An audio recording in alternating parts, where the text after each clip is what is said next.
جو لوگ ڈپریشن کے یا انزائٹی کے، اوور تھنکنگ کے، گھبراہٹ کے، پیٹ کے مریض ہے، ان کو چوکنا ہو جانا چاہیے، کیونکہ اب سردیاں شروع ہو گئی ہے اور یہ تجربہ کیا ہے مریضوں سے جو ڈپریشن کے مریض ہے، عام طور سے بھری سردی میں، سردی کے شروع میں ان کی پرابلم بڑھ جاتی ہے۔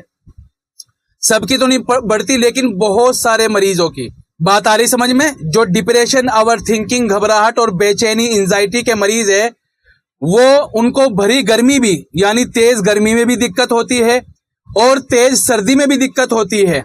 ان کی گھبراہٹ، بے چینی اور پیٹ خراب ہونا شروع ہو جاتا ہے، راتوں کی نیند خراب ہو جاتی ہے، اندر سے جو اندر فیلنگ ہوتی ہے اچھی، وہ فیلنگ بھی نہیں آتی، گھبراہٹ، بے چینی اتنی زیادہ رہتی ہے، نیند بھی صحیح نہیں آتی، گیس ایسیڈیٹی بھی بنتی ہے، رات کو لیٹیں گے ایک دم نیند نہیں آئے گی، جب آئے گی ٹھیک ٹھاک آئے گی۔ تو یہ جو ڈپریشن، انزائٹی، اوور تھنکنگ کے مریض ہے، اب سردیاں آ گئی ہے تقریباً، ان کو احتیاط برتنی چاہیے۔ کیوں ان کا ڈپریشن کیوں بڑھ جاتا ہے سردیوں میں؟ جو ڈپریشن کے مریض ہے ان کا ڈپریشن سردیوں میں کیوں بڑھ جاتا ہے؟ اس لیے بڑھ جاتا ہے کیونکہ عام طور سے ڈپریشن کا تعلق پیٹ سے ہے، اور سردی میں ایک تو ہاضمہ تیز ہو جاتا ہے، ٹھنڈ لگنے کی وجہ سے آنتیں کپ کپانے لگ جاتی ہے، جس کی وجہ سے مروڑ سا بننے لگ جاتا ہے، پیٹ میں گیس ایسیڈیٹی بنتی ہے اور پیٹ میں ہلچل سی شروع ہو جاتی ہے۔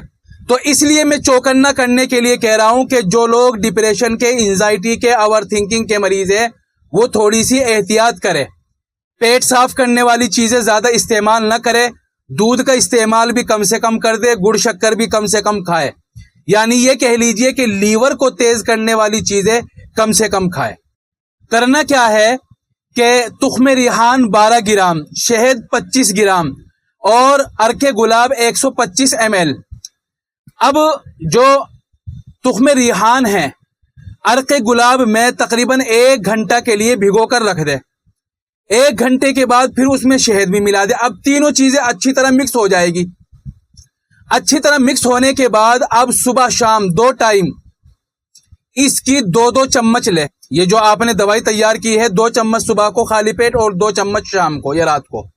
انشاءاللہ سردیوں میں ڈپریشن آپ کا بالکل نارمل رہے گا۔